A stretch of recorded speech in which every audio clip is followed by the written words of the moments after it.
Longest Night, Longest Day by Rainbow Double Dash. Episode 1 of the Lunaverse. Created by Rainbow Double Dash. Chapter 17. The Epilogue. The light that spread across Trixie's prone form and forced her awake was cool. It seemed to spread gradually, more like fog than natural light. As her eyes fluttered open, she saw the palace ruins around her, lit brilliantly by full moon's light. Moonlight! Trixie was almost instantly on all four hooves, and almost immediately thereafter, fallen back onto her side, after her body took the time to remind her she was exhausted, drained both mentally and magically. In all ways, should not be trying to move as she did. The blue unicorn took a few deep breaths to steady herself, then climbed onto her hooves at a more measured pace, casting her gaze upwards. Greeting her vision was a star-studded sky, with a moon hanging high overhead. The moon looked different, however, and blazing on it was a new pattern she had never seen there before. A series of dark patches in the shape of a unicorn's head and horn. Even as Trixie watched, however, the pattern disappeared in a flash. Huh? Raindrop said. Trixie looked and saw her companions, her friends, beginning to pick themselves up as well. Wonder what was that all— Whoa! Raindrops had to leap backwards as two streaks, one mint green and white, while the other pale gray and blonde, whipped past her, nearly bowling her over. As it stood, she was still clipped and sent staggering. Neither Dizzy Dew nor Lyra seemed to notice as they rushed over to the collapsed foals and older ponies. Trixie's heart fluttered at the sight of so many fallen ponies, and she rushed forward. Her remaining friends followed.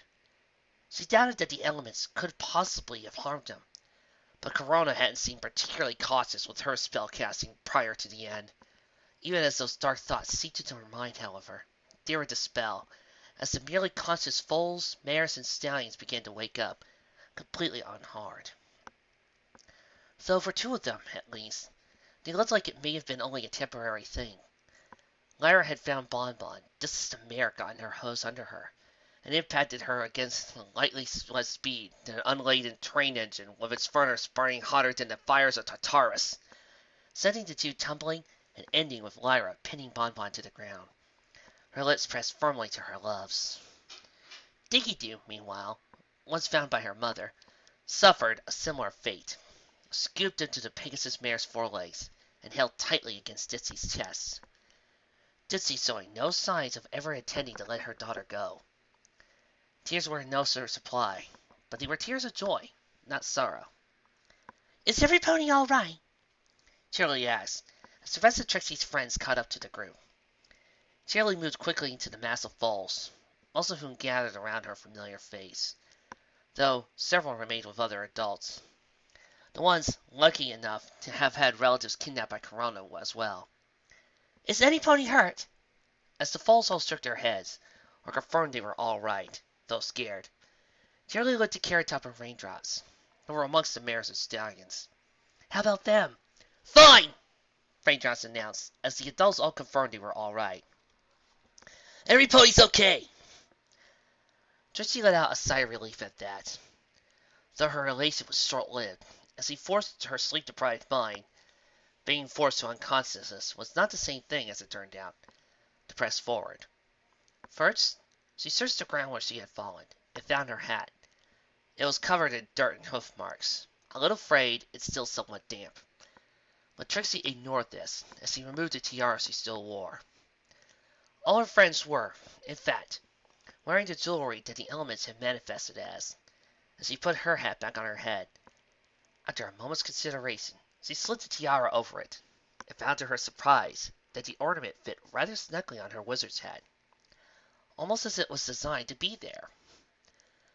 That important part having been taken care of, Trixie turned her attentions to the next most important matter. Zakara, she said, trotting forward looking around. Spike, where are they? There was a moment's pause before Raindrops took to the sky, looking around. I don't see them! She announced after a moment of searching. Pony feathers! Trixie cursed. No use for searching for them now. She paused as a flash of silver white spread across the courtyard. The ponies there all froze, looking in horror towards the flash's source, the ruined tower of the palace, the same place that Corona had fallen within beam from the elements had finally overtaken her. It was enough to tear Iris' eyes away from Bonbons, and for Ditsy Dude to squeeze their daughter even tighter. "No," Carrot Top whispered. "No." Trixie swallowed, as he looked to the formerly kidnapped mares and stallions, then to the foals, then to her friends. She gritted her teeth. "Come on!" she insisted, setting off at a gallop. The other 5 followed her quickly, grim determination setting in. Reaching the tower was easy. Climbing it was only slightly harder. The stairs were deep, but they were also stone, and had not worn away over time. The stairs they climbed brought the 6 elements of harmony inside after they climbed. They ended up standing in a wide chamber, its roof having long disappeared over time. At its far end was a pedestal set in front of a shattered stained glass window. Standing just inside the entrance, her back to the elements, was a pony, taller than most stallions, deep blue in coloration, with an animate mane and tail that were flowing like water, catching the reflection of the star-filled sky. Possessed of both wings and a horn, with a kitty mark of a pitch-black night, broken by a white crescent moon. "Luna!" Trixie exclaimed, forgetting formal titles. The princess turned in time to see Trixie rush toward her, though the unicorn skidded to a halt before she could get close, as memories of her last conversation with the alicorn came rushing back. Her mouth opened and closed a few times before it came out, and Luna took the time to look at Trixie, then to each of her friends behind her, all who had bowed in respect. "Hello, princess." Luna inclined her head. "Hello, Trixie," she responded after a moment. To the blue unicorn's surprise, Luna seemed just as unsure as Trixie herself as to where this conversation should be going. After a long bout of silence, Luna looked at the tiara on Trixie's head. "The element of magic," she noted. "Yes," Trixie nodded. "It took me a little bit, but I finally figured out what you meant when you said that the 6th element was right beside me." Luna grinned slightly, though it was forced. "That's good," she decided. Trixie scuffed a hoof, glancing around a moment. "So, how did you know?" Trixie asked. "Know what?" Luna inquired. "Know about them," Trixie responded, waving a hoof to her friends. "How did you know that they'd be beside me 5 years ago? Did you know that Corona was going to escape? Was this some kind of plan or something?" Luna paused, a look of genuine confusion overcoming her features. It was matched, by several seconds, by Trixie's own expression. "Trixie," Luna explained, "I met your kitty mark." "Ha!" a magenta voice exclaimed. "I don't care how often I read this part and I find this out. I do not care how often this is declared. You cannot take away the sweet gentleness of the fact that Trixie's friends were beside her and that alternate meaning of that bloody riddle. You cannot take that away from me." Trixie wasn't certain how a voice could be magenta, but glancing behind her, she saw Cheerilee grinning broadly. The other 5 had risen from their brows, looking relieved at the silver-white flash, and apparently just been Luna returning from exile, and not the signal to start another round of Corona. Trixie turned back to her mentor. "But," she objected, "but my kitty mark isn't beside me, it's on me!" "On your side," Luna noted. "But not beside! This is just like that always moves but never wanders riddle!" "Agreed!" Carrot Top chimed in. She, along with the others, made their way forward, so they were standing next to Trixie. The blue unicorn glared at Carrot Top. "Trees don't move!" "Yes, they do," Dizzy Doo explained. "They blow in the wind." "That doesn't count as moving!" "And even if it did, it's not always windy, so they don't always move!" "Trixie, I heard that riddle when I was 1, maybe?" Raindrops asked. "You're overanalyzing it." "I'm on Trixie's side, by the way." "Every pony knows the answer." "I know it too. It's just a stupid answer!" Tracy grumbled. I'm with her on this! Luna looked between the six of them, a far more genuine smile on her features at the antics of the ponies before her. Congratulations, she offered, starting to incline her head, then pausing as she thought better of it. She instead backed away a few paces, and actually bowed to the six ponies. The sight was enough to leave them speechless. You saved Equestria, Luna continued, all of you, working together. More than that, you have earned the elements of harmony. No, you are the elements now. You restored them from their innate state, a feat even I couldn't accomplish, and you did this in order to stand against a monster. Defeat the tyrant sun, one of the worst enemies Equestria has ever had. Luna looked at herself from her bow. Her expression had changed, her smile dropping, and instead a look of melancholy coming over her features as she turned around, looking down the length of the tower's room, as she had on first entering. Now, if you'll excuse me, Luna said grimly, there's somebody I must talk to. Luna was in a considerable amount of pain, but she was alive. She was whole. She was not trapped once more in her son. As the Alicorn forced her eyes open, finding herself behind a stone pillar, she began laughing, ignoring that it hurt to do so. Ha! She exclaimed, climbing to her host. Not even the elements can stop the sun! You are typically the more powerful one, Luna admitted. Celestia's eyes widened as she spun around, ignoring the ache in her body as she lashed out with magic, calling down a solar flare that burned her treacherous body sister to a crisp. Or, that was what was supposed to happen. Instead, only a few golden sparks escaped her horn. Even that took everything Celestia had. She nearly fell to her knees from the effort, but she forced herself to remain standing, though with her head drooped. Pink locks of hair fell down over her eyes. Her fiery mane was gone. Her eyes could no longer be glowing either. She knew, instead of having reverted to normal-looking ones with pink eyes. And it was just her. Or was Luna taller than she used to be? No, the opposite. She was shorter than Luna, the consequence of having so much magic pulled from her at once. She would still be taller than many stallions, but not all. Celestia grit her teeth, flared her wings in challenge. So, sister, she hissed. Come to finish what the elements could not! The sun again! I will escape. I will always escape. Though it takes me 1,000 years again, 10,000 or 100,000, Equestria is still mine. It belongs to me! Luna just looked at her, and a terrible clarity gripped Celestia as she realized what she would do if she were Luna, and had just heard Celestia proclaim that. No! The White Alicorn exclaimed, stumbling backwards, wings beating furiously as he tried to take to the air. They lifted her for a moment, but then her strength gave out as she fell once more to the ground. Her host scrabbled on the stone floor beneath her as she picked herself up and began running toward the exit to this ancient place, finding her way blocked by the corrupt elements. No! Celestia proclaimed again, backing away, eyes wide, nearly as wide as their own elements, that took in their own changed appearance. Her mundane mane and tail, her shrunken form, looking away, looking once more for somewhere to run. She saw her sister coming out from behind a pillar Celestia had been at moments ago. The same look on her face. Celestia grit her teeth, trying to call upon her magic.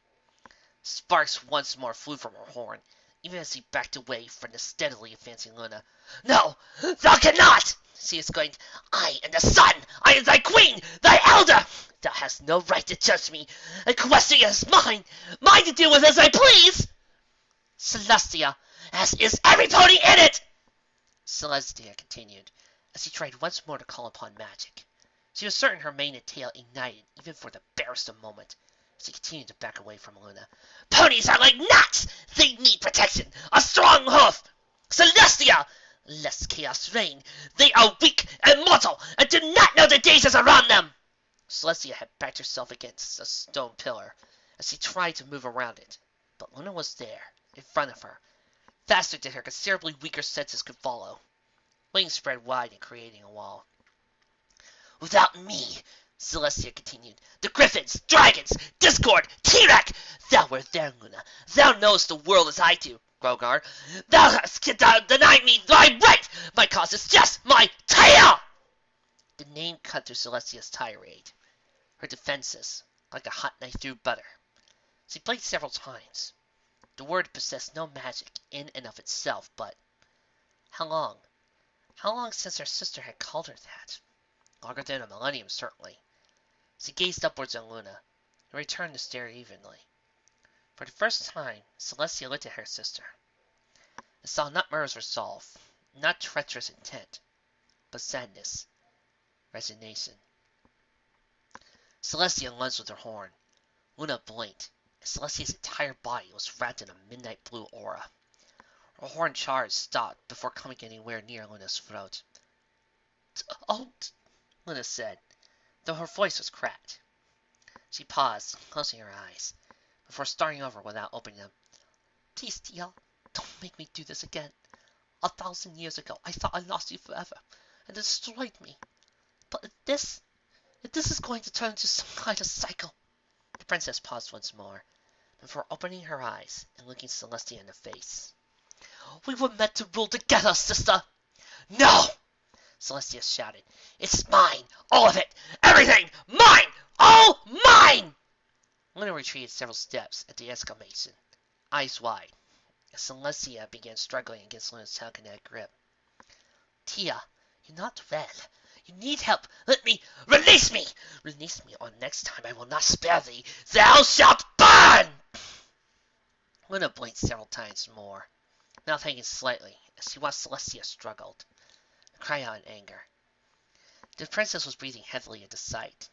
It looked like she was on the verge of collapsing, and just dying from the spot for sorrow at what her sister had become. After several long moments, however, her eyes narrowed, and forced her breathing to become steady.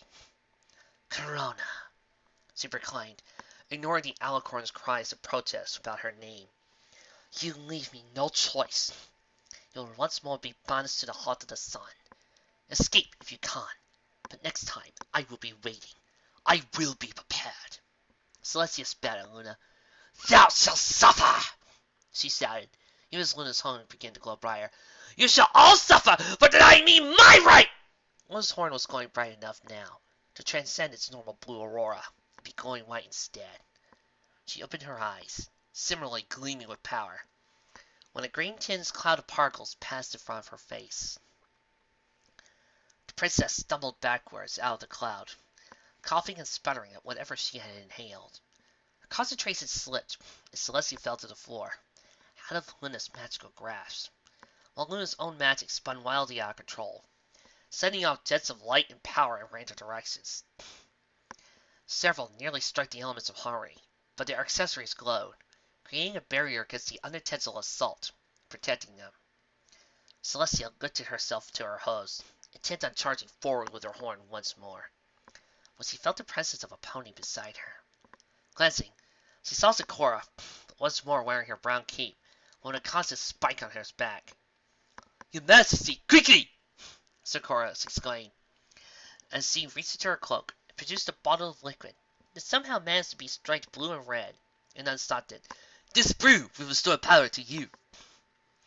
Celestia didn't need to hear anything else, biting down on the end of the bottle and throwing her head back, swallowing the concoction in one fell gulp, ignoring its bitter taste.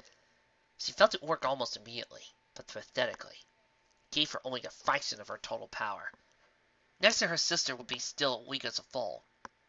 Now Luna looked like she was recovering from whatever Sakura had done with her, glaring angrily at the zebra and her sister.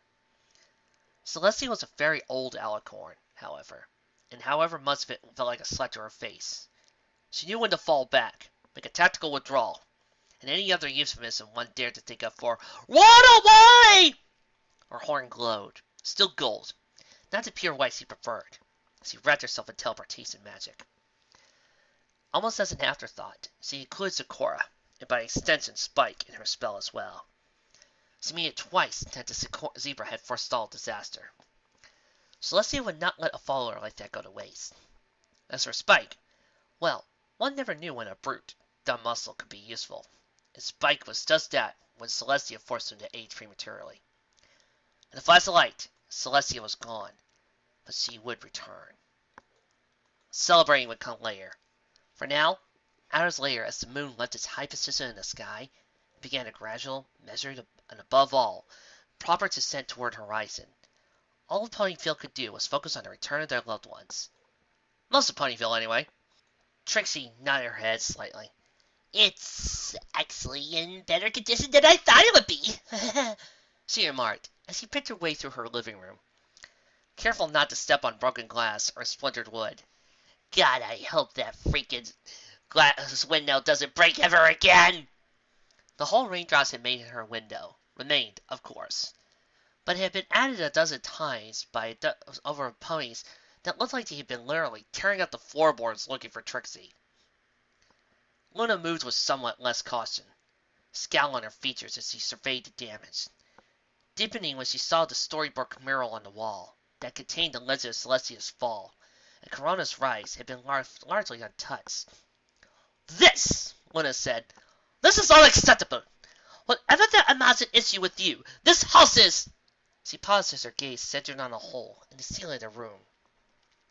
What's property of the crown?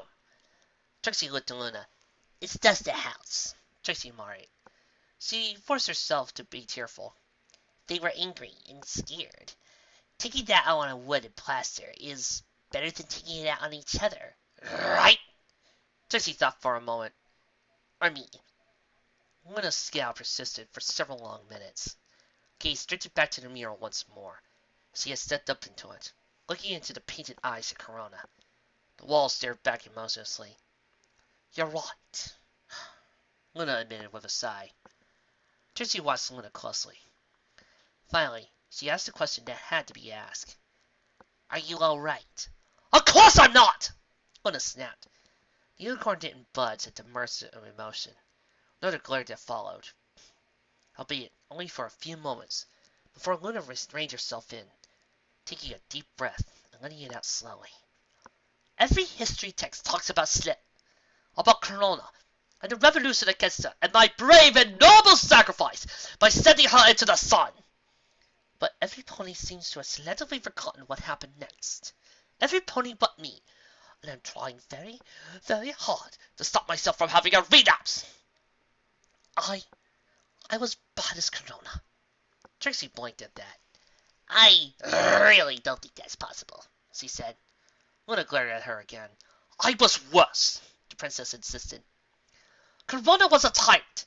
I was absent and utterly useless at the affairs of state, because I spent the better part of 12 years in a drunken stupor, trying to block out what I had done. What Corona forced me to do. I would let days pass without raising the sun, and would set it as early as the moon struck me, and probably only raised it at all because bounding and grapes need sunlight. I would arrange the stars however I wished. I would descend upon the settlement and make the inhabitants wait on my every wish, and amuse myself by manipulating their lives and throwing out favor and misfortune as I desired. I did anything to make myself forget, and ponies everywhere suffered for it. Luna snorted as she looked away from Trixie. Trixie considered. For whatever reason, she actually wasn't very surprised by Luna's admission. Did you hurt any pony? Countless thousands. I mean in any permanent way, an unforgivable way, rather than just you being a big dumb jerk wandering the countryside. Luna stifled a burst of laughter at that. Trixie's statement made Luna sound like she had been a sorority head, leading a hazy ritual more than anything. I have not forgiven myself, Luna stated. Princess! The unicorn shook her head. No, I was capricious and melancholy, not a monster. But I was essentially a little discord. A storm of chaos followed me wherever I went. Trixie made her way to the overturned bookcase. It had been full of fairly generic collections of books, mostly the classics like Foldnap and the history of decline and fall of the Griffin Empire.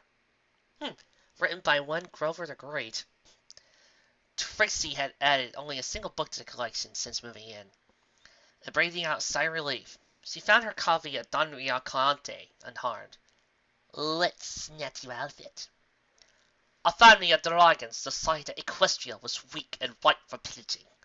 I happened to be nearby as they crossed the border and convinced them that they were mistaken. But after that, I realized what I had been doing. That I was letting my pain and suffering become the pain and suffering of others. But you did realize, Tracy noted. Corona didn't. She still hasn't. That makes you better. And you're right. Every pony seems to have forgotten that history. Must not have been as bad as you make it out to be. That didn't seem to improve Lua's mood. She breathed in deeply and let her breath out slowly. Celeste! Corona will be weak for a long time. Luna stated. She would recover the depth of her magical reserves in just a few days. But the power would take longer. Perhaps 5 or 6 months. But we shall not be quiet in that time. The unicorn ruffled her wings a few times as he thought, then looked back to Trixie. We shall return to Catalot! Trixie blinked a few times at that. We? Luna grinned slightly. It was forced, but only because Luna didn't seem to be in much of a mood. The intent behind it was genuine enough. Trixie, you saved Equestria. Saved the lives of some 5 dozen captives Corona had taken. Surely you don't think that I'm still angry with you. She looked away. I was lying when I said I didn't banish you here. I did. It is an excellent first appointment in a way, but it is also small and easily forgotten, and has little standing in the Night Court. Sending you here was intended as a punishment. Luna looked back to Trixie. The Night Court is the strictest matriarchy. You'll have to climb through its ranks yourself, Trixie. Get notice yourself. Collect your own favors and presentation. But there was no need for me to send you here, where you'd essentially be locked out of the Night Court. I will arrange for a private appointment elsewhere. A junior advisory position in Manhattan, or New Orleans, or the minister to one of the protectorate states like Havana or Paris, or something where, if you're clever enough, you could actually get noticed. I was actually hoping I could stay, Trixie interrupted. Luna looked surprised at Trixie's desire as the unicorn pressed on. I made a horrible first impression on every pony. The RTCC is a bit of a fixer-upper. Ponyville is the kind of the wasteland of Equestria, but not the wasteland. And I'm not sure about the mental stability of some of the ponies here. She trailed off as she realized that, if she continued listing all the flaws of Ponyville, the two would be here all night. Anyway, my friends are here. It's close to Canterlot, so I could even attend the Night Court directly from time to time. And given I'm your apprentice, and I sort of just saved Equestria, I don't think being noticed will be a problem. Luna considered Trixie carefully before nodding. Very well, she said as he turned around to leave.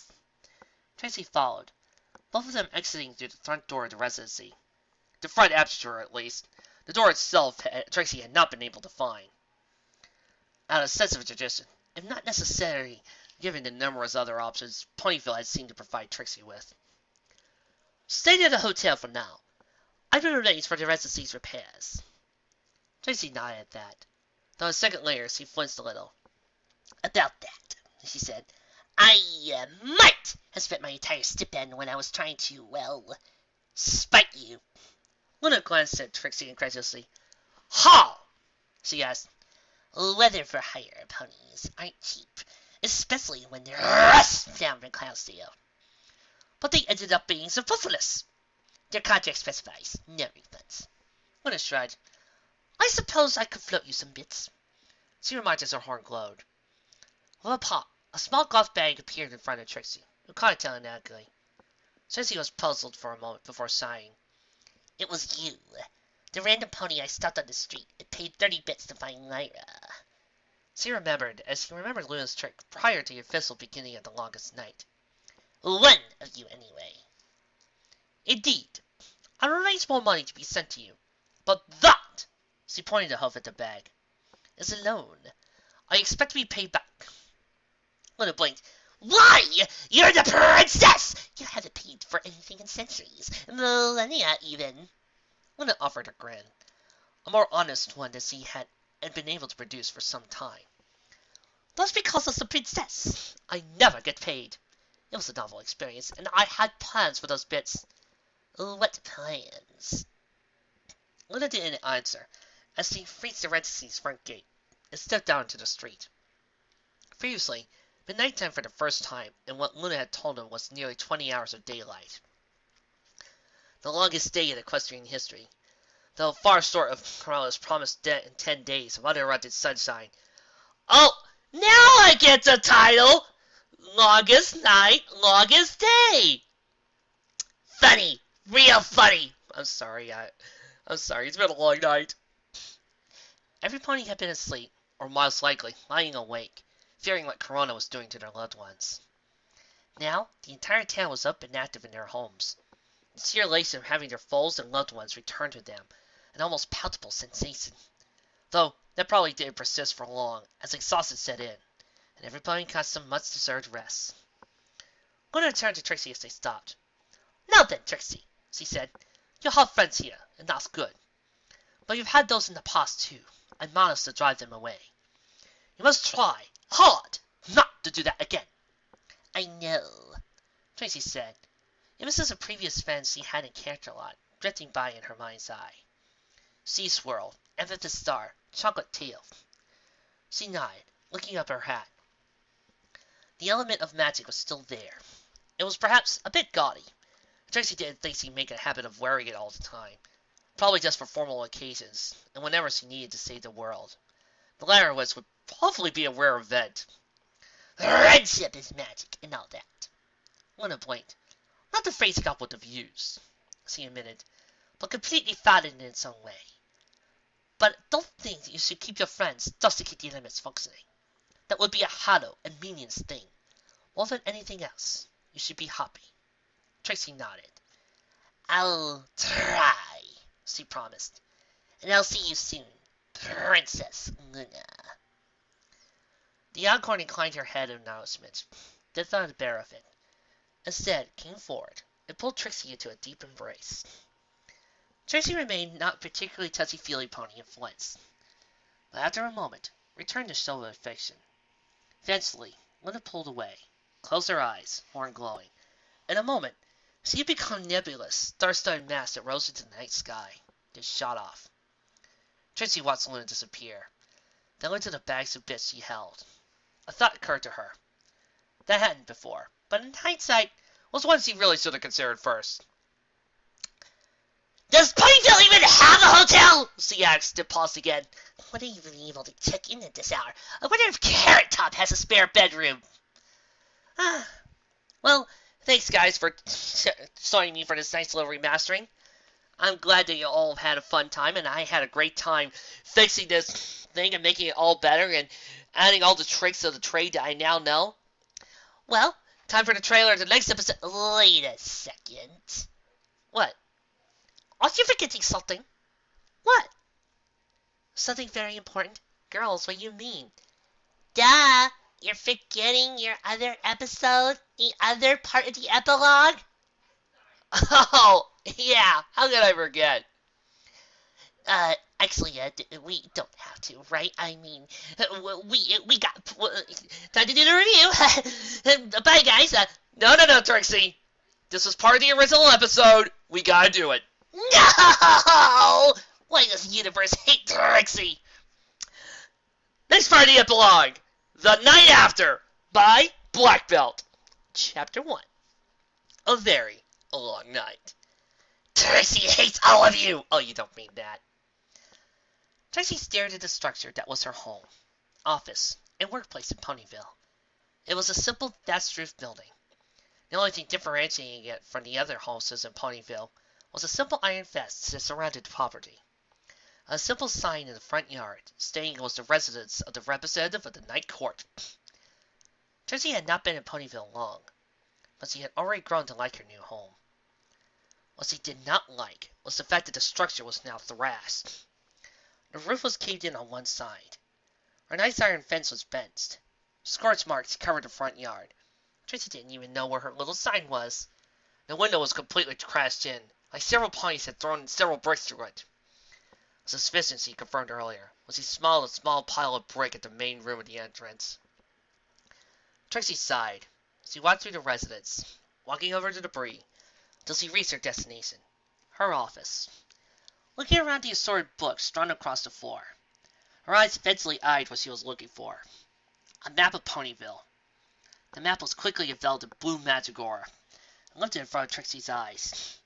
She intended to leave right then and there, until she spied something else. Town registry. A record from the last census, including names and places for residents of the whole town. Tracy doubted she would need it, but I'd better take this, just in case something goes wrong. It seems like everything else has been lately. She joked to herself cynically, as she slipped the registry into her saddlebags. She slowly scanned the map, eventually landing on a plot of land listed as Ponyville Motel. This would be simple. For your convenience, the Ponyville Motel is being remodeled. Thank you for your time. Tracy stared at the sign. Behind it, a half-constructed building, with construction equipment dotting the rest of the property. That is not how the word convenience works! Tracy yelled. I'd better head to Carrot Top's place. Maybe she could spare a bed. She muttered, cursing the fact that there was still slushy, hard-to-walk-in snow dotting the ground as she sauntered to the farms of Ponyville. Tracy was thankful when Carrot Top's farm came into view. Thankful she would be able to rest her weary bones and get some much-needed sleep.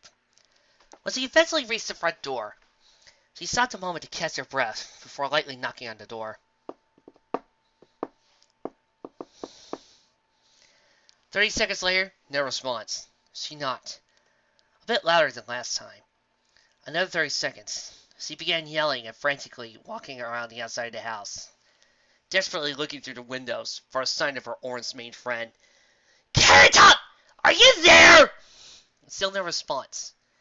She briefly considered just breaking in and apologizing for it later, but decided against it.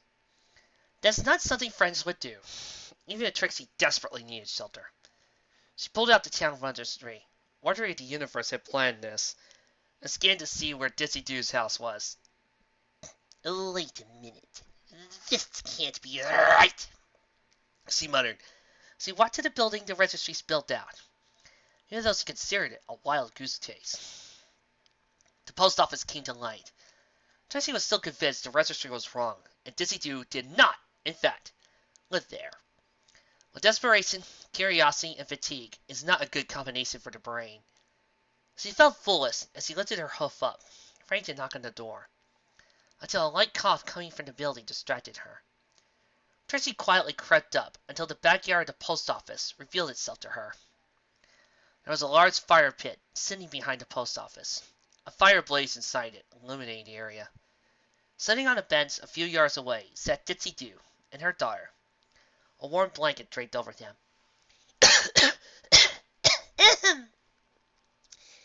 Mama, Young Unicorn Billy drowsily said. I think I can get back to sleep now. Her mother lightly nodded, both eyes resting on thinking. All right, Muffin. I'll just put out the fire.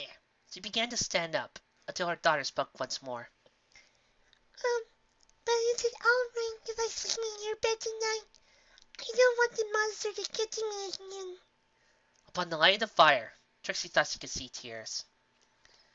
Dizzy wrapped her forelegs around Dinky in a tight hug. It's okay. I won't let anyone get you. I'll make sure that the monster won't get anyone ever again. Dizzy whispered. It was here Trixie was left with two choices. She could just walk away, since it was obvious Dizzy needed her daughter, and Dinky needed her mother, and look to sleep in the bed elsewhere. Or she could bother them and... Trixie shook her head. I wouldn't be able to look myself in the mirror if I did that, she thought to herself as she walked away, scanning the registry once again for a place to hang her hat. Trixie figured Lyra would be staying with her mare friend Bon Bon. Or at least, she figured it out once she noted Lyra's name didn't even appear in the registry. Tracy figured that Lyra had been living in Canterlot for the last 3 years, so that made sense. She just hoped that between the two of them, that would mean 2 beds would be occupied. Tracy hoped Bon Bon had a 3rd bed or a couch. Tracy was quickly broken out of her worries when a screen split through the air. After scanning around for a moment, Tracy determined the source of the screen. Bon Bon's Conventionatorium. Fearing the worst. Spies, zebras, monsters, pirate ninja zebra! She ran down the street, her previous fatigue forgotten. Hoping she would get there in time to help, she had forgotten to the front door, preparing to tear it down, until another scream split through the air. Oh, Lyra! Trixie froze, her mind having trouble processing exactly what she just heard.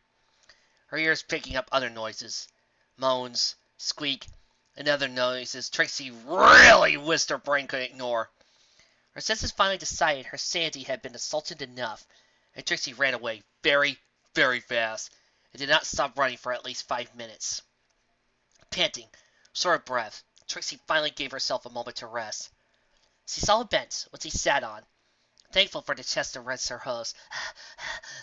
You'd think, Trixie thought aloud, that pony's that loud would invest in soundproofing or something! She slowly grabbed the registry from her saddlebags, scanning for another place she could sleep, praying to Luna herself she would not get in the range of that horrible, horrible noise ever again. She scanned the map. She was thankful her next destination was a short ways away, notably far away from that cursed candy place.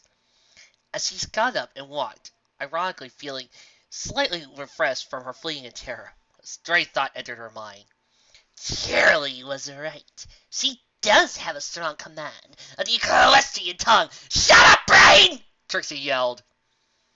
Luckily, thankfully, Luna blessedly so, Raindrop's house was a normal, somewhat on small side, but big enough to allow for a guest. The lights were on, and Trixie couldn't hear any horrible noises. Please let this be normal. Please let this be normal. Trixie thought to herself as she knocked on the door. As a moment passed, and the door opened, revealing a lanky young coat. His fur a muted yellow, and a messy green mane, a particularly dim look in his eyes. Worried for a moment she may have gotten the wrong house, Trixie asked as nicely as her voice could muster. Is Raindrops here? The clone stared up at Trixie, the dim look ever present on his eyes. Then, as if someone flipped a switch, the look in his eyes brightened up, and a wide smile appeared on his face. Oh, wow! You're the great and powerful Trixie! I love your show! You're so awesome! He yelled, in what ponies could consider a dumb-sounding voice. Can I have your autograph? Yes, his eyes shining in expectation. Trixie briefly remembered something her grandfather told her many years ago. It doesn't matter how tired you may be. It doesn't matter how bad your day has been. It does not matter that the only thing you want to do is sit down and relax. When you're a performer, your fans will think the world of you. And the worst feeling is the feeling of letting even one of them down. Showtime! But of course, the great and powerful Trixie would be honored to give an autograph to such an adoring fan. Trixie loudly proclaimed, ignoring the fatigue that ran through her. The great and powerful Trixie only asks you to bring a quill and a scroll she may sign. Trixie didn't think it was possible, but the smile grew even wider as he ran back into his house, leaving his front door open. As he heard what sounded like the sound of some pony messily searching the top desk door. Hey, Snails! What's taking so long? Raindrops began, then noticed the open door, with Trixie standing on her doorstep. Hey, I don't remember telling you where I lived, Raindrops remarked, more confused than anything else. You didn't. I looked it up, Trixie replied flatly, as if that explained everything. Oh. Raindrops quickly decided that it was a bit creepy that someone could look up her address so easily. Why? Well, Trixie began, before being interrupted by a very excited Snails, holding a scrap of paper that looked like it was used to hold chewing gum, and a quill that looked like it was chewed by something with far too many teeth. He looked up at Trixie, his eyes with a glimmer in there. Encore performance. Trixie grabbed both the quill and scrap of paper, twirled them around in the air, making them fly around with much like a pair of butterflies, all while keeping her eyes on the ground. After a few seconds of that, she gently floated both items back to the ground to the Snails, and revealed the scrap had been signed. To the great and powerful Trixie's biggest fan, Snails. He stared at the paper, his mouth hung wide open. Then suddenly, he made a noise similar to that to a squeak. grasped the paper as sticky yellow magic aura bolted to the house, yelling, Snips is gonna be so jealous! Was the showmanship really necessary? Raindrops asked, raising an eyebrow. It was for a fan. They expect big things from me. Trixie answered, yawning. So, that was your little brother? Trixie asked, stifling another yawn. Raindrops nodded. He's visiting from your parents' house? Raindrops shook her head. The implications of that answer took a second to click in Trixie's mind. You still live with your parents! Trixie yelled, a little bit louder than she had intended. Yeah, and? Raindrops answered, until slightly confused gesture, shifting to a more aggressive stance. Trixie quickly scanned for an answer. You seemed so independent that I thought you would have headed out on your own by now. Raindrops suddenly softened, satisfied with the answer. Anyway, yeah, that was my little brother Snails. Raindrops closed her eyes and thought for a moment, and considered what to say next. You know, earlier, he wouldn't shut up about the show you put on, and now thinks you're some kind of superhero. Was he? Trixie started, not sure how to ask the question on her mind. Nah, Gron didn't kidnap him. Good thing, too. Otherwise, I would have tried bucking her right in the face! Consequences be damned! A slight smile met Raindrops' face, as if she was considering the situation, but it disappeared as quickly as it had appeared. Trixie didn't doubt that Raindrops would be willing to fight Corona in one-on-one combat. Anyway, what brings you here so late? Raindrops finally cut to the chase. My house has a bunch of holes in it, so I need a place to stay. At least for tonight, until I can find something more permanent tomorrow. About that. Raindrops' voice was suddenly sounded shaky, which Trixie instantly thought was irregular. We don't exactly have a lot of room. Trixie cocked her eyebrow at that, until looking at the house for a few seconds. She suddenly realized the main reason she was surprised at Raindrops living with her parents wasn't because of Raindrops herself, because the house looked like it was made for only one pony in mind. Not to mention, Snail seems to be utterly sleep-proof, and would probably keep you up all night with questions about what happened in the forest, your life in general, and everything else he could think of. Trixie nodded to Raindrops. I understand. Thank you. Trixie turned and walked off, once again pulling out her best friend and worst enemy for the night, the town registry. 5th time's the charm, right? Final house, final friend. Charlie has to pull through, right? Trixie knocked on the door. Praying to Luna someone would answer. She heard a small shuffle, and the door opened, revealing Charlie. Trixie was about to ask about a bed, but then a familiar smell hit her. Hey, Twixie! Charlie slurred. Are you here for the party? Trixie looked inside the schoolteacher's home, and was shocked at what she saw. There were bookshelves filled with books, but sitting alongside those books were bottles that, Trixie assumed was as early a few hours ago, held all manners of alcohol. Trixie stared at Charlie. Earth Pony Endurance in need. Actually, Charlie, I wasn't here for a party, But come on!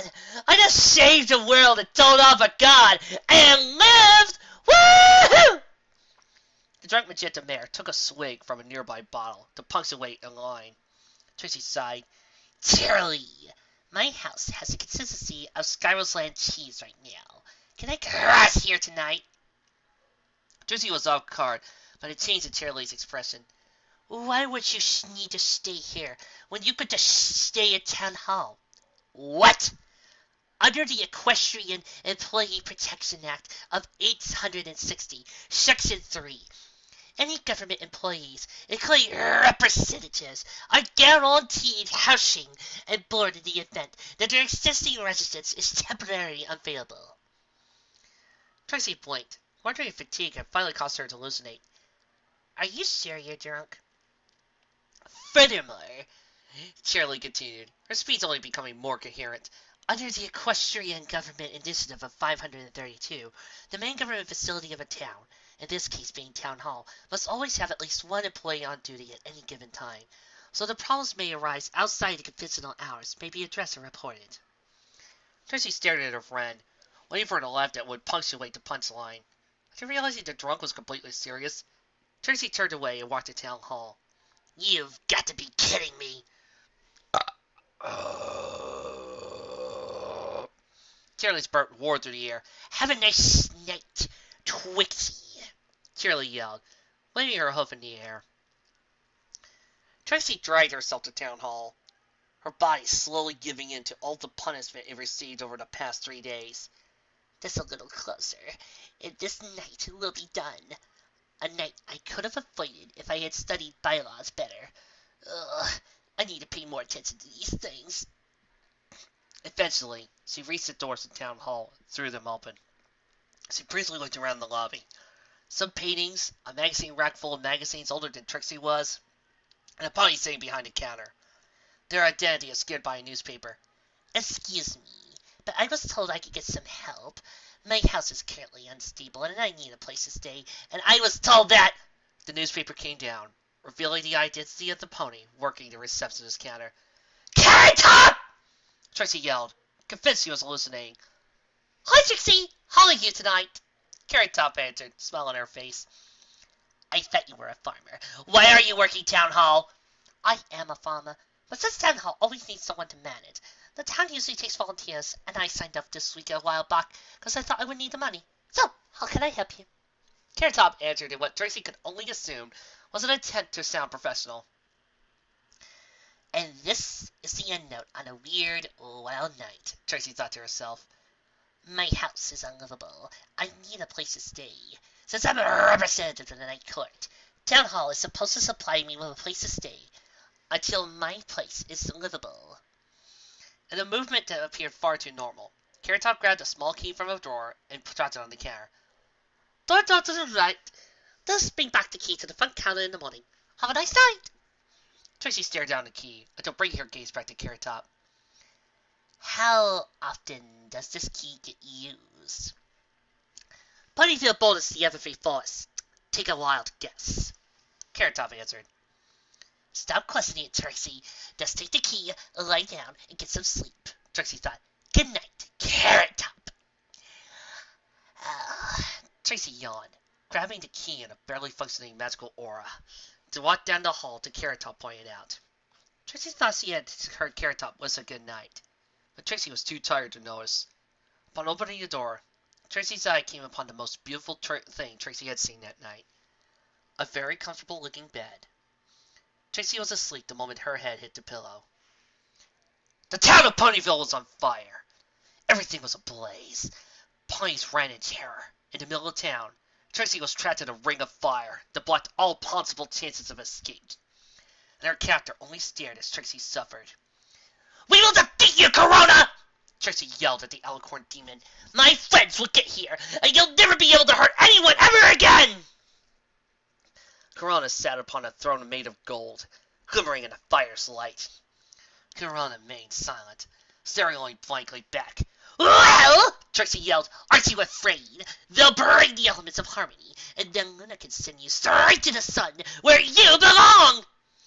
Corona slowly rose from her throne, walked toward Trixie, walking through the flames themselves parting, letting Corona through.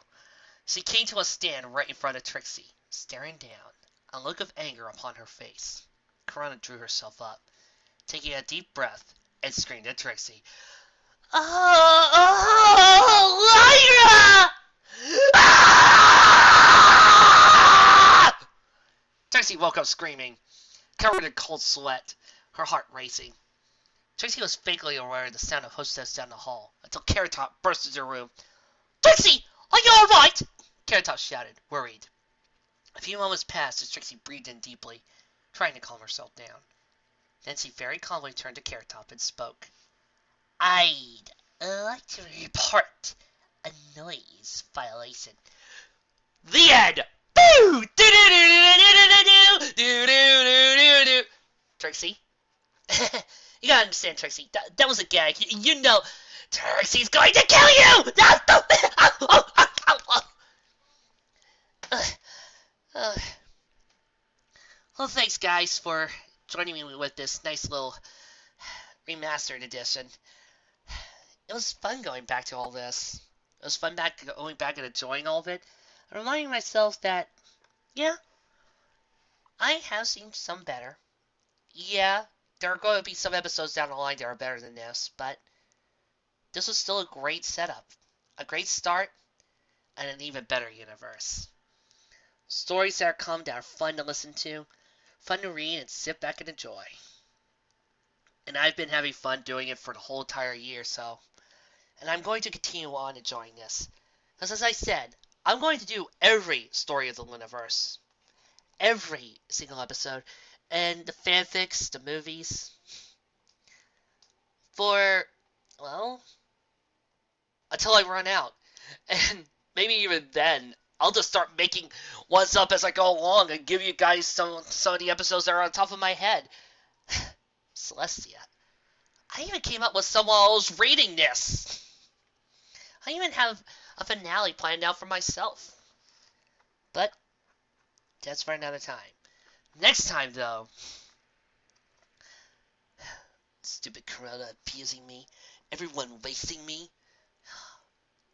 That's it. I'm gonna run away. I'm gonna run away and find somebody who. Well, hello there. Who are you? Twilight Sparkle. And next time on the Lunaverse, a chance encounter. Wait a second. Tracy's not in this episode?